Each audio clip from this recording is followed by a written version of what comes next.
की काउंसिल में ये अकीदा मुकर्रर किया गया। ये जो रसूली अकीदा है, जो रसूली अकीदा हम पढ़ते हैं, मैं ईमान रखता हूँ खुदा कादिर मुतअल बाप पर, ठीक है, इस अकीदे की वजाहत है, ठीक है। ये बाइबल मुकद्दस में इसलिए अकीदा होता है जो बाइबल का आप मेन जो आपका ईमान होता है, निचोड़ जिसे आप कहते हैं, उसको आपने पकड़ा होता है कि ये हमारा ईमान है। आप पूरी बाइबल को मानते हैं, लेकिन ये उसमें से आपका अकीदा होता है कि ये हम मानते हैं, ठीक है जी। तो पहले अथनासीस की जो पहली आयत जो है वो बयान करता, कहता है जो कोई निजात चाहे उसे सब बातों से ज्यादा जरूरी है कि कैथोलिक ईमान पर कायम रहे। अब जब कैथोलिक का लफ्ज आता है तो कैथोलिक का मतलब ना तो रोमन कैथोलिक आप लेंगे, ना तो आप यूनानी कैथोलिक लेंगे, ना आप ऑर्थोडॉक्स कैथोलिक लेंगे। हमारे पाकिस्तान में ऑर्थोडॉक्स कैथोलिक जमात भी चलती है, रोमन जमात भी चलती है। तो कैथोलिक एक नहीं है, कैथोलिक को रोमन कैथोलिक आप समझ, सिर्फ रोमन कैथोलिक ही नहीं है, इसके पास पीछे जो है ऑर्थोडॉक्स कैथोलिक जमात भी है, इसके पीछे यूनानी कैथोलिक जमात भी है। जमातें कैथोलिक में ज्यादा, लेकिन हम क्योंकि रोमन कैथोलिक को जानते हैं तो जब कैथोलिक लफ्ज आता है तो हमारी तवज्जो होती है ये कैथोलिक की बात हो रही है। कैथोलिक का मतलब आपने क्या लेना है? आलमगीर ईमान, आलमगीर कलीसिया, आलमगीर ईमान आपका हो, क्योंकि मसीहत जो है ये खित्ते में नहीं है, ध्यान से सुन लीजिए, ये कलीसिया जो ये खित्ते में नहीं है बल्कि कहां है? ये कहां है जी? ये खित्ते में नहीं है बल्कि ये आलमगीर है। कहां है? मेरी तरफ देखोगे तो पता लगेगा, ठीक है जी। क्या है जी? आलमगीर है। क्या है जी? आलमगीर। ये खत्ते में नहीं है, ये आलमगीर है। तो इसको आप कैसे प्रमोट करेंगे एक मजहब के अंदर रखेंगे? तो ये आलमगीर है, तो ये आलमगीर ईमान है। आलमगीर ईमान, जो कोई निजात चाहे उससे सब बातों से ज्यादा जरूरी है कि कैथोलिक ईमान पर कायम रहे, जो आलमगीर ईमान है उस पर कायम रहे। दूसरी आयत है, इस ईमान को अगर कोई बेकम कासत और खालस ना रखे तो वो बेशक अबदी हलाकत में पड़ेगा। कहां पड़ेगा? अबदी हलाकत में पड़ेगा।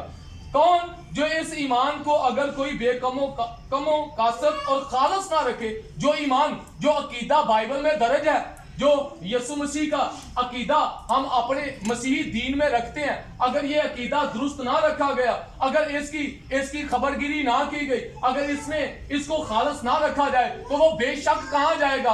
अबदी हलाकत में। किसके सबब से? बोलो किसके सबब से? अकीदा दुरुस्त ना होने के सबब से। तो अकीदे में बिगाड़ कहां आता है? तालीम के सबब से। मेरी बातों को समझ रहे हो? तालीम के सबब से हमारे साथ क्या आता है? बिगाड़ आता है, ईमान में प्रॉब्लम आती है और उससे हमारी निजात बिगड़ जाती है, उससे हमारी निजात बिगड़ जाती है। हम निजात नहीं पा सकते, बेशक हलाकत में चले जाएंगे। मुझे नहीं पता कितने लोग तालीम पर फोकस करते हैं। यसु मसीह ने जब शिगिर्दों को भेजा तो उनको भी यही कहा था, उनको तालीम दो कि उन सब बातों पर। यसु मसीह भी क्या करता था? इबादत खाने में क्या देता है? तालीम। वो कश्ती पर चढ़ कर क्या देता है? वो पहाड़ पर चढ़ कर क्या देता है? वो आपको भी क्या कहता है? खबरदार हो, तालीम दो, तालीम दो। तो कौन सी तालीम दो? दुरुस्त तालीम। तो आपको क्या करना है? अपनी जो तालीम है उसके बारे में खबरदार रहना। क्या बोया जा रहा है?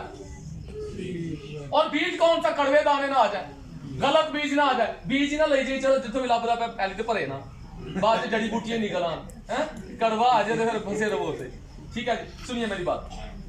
तीसरी आयत सुनिए, खालस ईमान रखना, अकीदे में गड़बड़ ना हो गई तो फिर गड़बड़ में जात हो जाती है, निजात जिंदगी पाना चाहते खड़े की तरह ना कोई नहीं लगनी। तीसरी बात, और कैथोलिक ईमान ये है, आलमगीर ईमान ये है कि हम वाहिद खुदा की परस्तिश तसलीस में और सालूस की परस्तिश तौहीद में करें। वाहिद खुदा की परस्तिश किसमें? और कैथोलिक ईमान क्या है? आलमगीर जो ईमान है वो क्या है कि हम वाहिद खुदा की परस्तिश तसलीस में और सालूस की परस्तिश तौहीद में करें। तसलीस का मतलब होता है एक में तीन, ये अरबी ज़बान का लफ्ज़ है, और इसका मतलब एक में तीन और तीन में एक। सालूस का मतलब होता है तेहरा। वो वाहिद खुदा जो है वो अपने अंदर जाती कसरत रखता है। जो खुदा, जिस खुदा की हम इबादत करते हैं वो अपने अंदर जाती कसरत रखता है। एलोहीम जो लफ्ज़ है अबरानी का, इसमें भी जाती कसरत पाई जाती है। और जो वाहिद है ये उर्दू ज़बान दानी के मुताबिक भी अपने अंदर कसरत रखता है। तो हम खुदा की परस्तिश किसमें करें? तसलीस में, और सालूस की परस्तिश तौहीद में करें। तेहरा जो है वो एक है। याद रख लें मेरी बात को बड़े गौर से, ये बातें इल्मी आपने ज़हन नशीं करे, दिल में लिख ले, और अगर नहीं याद है अपने डायरेक्टर आदमी भाई जी की ख्याल है मेरे गवर्नर जी, मैं कहांगा जी कोशिश करना कि तुसी चाहे ना मनना, लेकिन याद रखो मैं पुटपट ते खड़ा जी, मैं अपने वालों को नहीं कहना है। کوئی مننے تو بھاویں نہ منے, کوئی غصہ کرے جو مرضی کرے, لیکن میں کھڑا نا تو میں اپنی بڑائی نہیں کرانا چاہتا, لیکن یاد رکھنا دی سوچ نہیں کہ میں آواز داں گا 5 مننے اتنا بنتا ہے. اگر میرے نال کرے گا تو انہوں پتا ہے اس تو پترس نے کیا سی, کنوں کیا سی, وہ نمیاں نے, تو خدا دے روح نہ جھوٹ بولے. تے یاد رکھنا میں اتنے کھڑا ہوں نا, میں جنوں آواز داں گا اور سوچ اتنے نہیں ہوئے گی, وہ منے تے نہ منے, نہیں بھی منے گا تو ویکھنا خدا دا روح ہے جے وہ اتنے بیٹھا ہے, وہ گل کرتا پہ. ٹھیک ہے جی, اس کو اپنی توجہ میرے وال رکھنا ہے. خدا کی پرستش تسلیس میں اور سلوس کی پرستش توحید میں کرے. جو پرانا عہد ہے ہمارے اوپر یہ سوال اٹھایا جاتا ہے, ہمارے اوپر پادری صاحب یہ سوال اٹھایا جاتا ہے, وہ کہتا ہے یہودی لوگ جو ہے, یہودی لوگوں کے پاس پرانا عہد نامہ ہے, کہتا نہیں کوئی پرانا عہد نامہ جو ہے, جو پرانا عہد نامہ ہے اس کے اندر تسلیس نہیں ہے.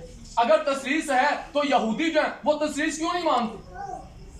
یہودی تسلیس نہیں مانتا, تسلیس کون مانتے ہیں؟ مسیحی. وہ کہتے ہیں اگر آپ کہتے ہو کہ پرانے عہد سے نیا عہد آیا ہے, وہاں سے نکلا ہے, تو پرانا اس میں تو تسلیس نہیں ہے. یاد رکھیں یہودی جو ہے ان کے پاس توحید ہے, اور مسیح میں یہ ہمیں مکاشفہ ملا ہے تسلیس کا. پرانا عہد میں جو عقیدہ ہے وہ عقیدہ توحید ہے, اور نیا عہد جو ہے اس میں عقیدہ تسلیس کا مکاشفہ ہے, وہی توحید کا مکاشفہ تسلیس ہے. ہم اس کو الگ الگ سے تین تو نہیں مانتے ہیں. میں ابھی ان کی وضاحت کروں گا, بڑے دھیان سے آپ نے سننا ہے. یہ ہمارا ایمان ہے, ہم تسلیس کی خدا کی پرستش تسلیس میں, واحد خدا کی اور سلوس کی پرستش توحید میں کریں. چوتھی جو آیات ہے لکھا ہے نہ اکانوم کو مخلوط کرے نہ جوہر کو تقسیم. اکانوم جو ہے یہ لاطینی زبان کا لفظ ہے, سنیے گا بچوں سے باتیں نہ کریں, سنیے گا. اکانوم جو ہے یہ لاطینی زبان کا لفظ ہے, اور اکانوم کا مطلب ہوتا ہے الہی شخص.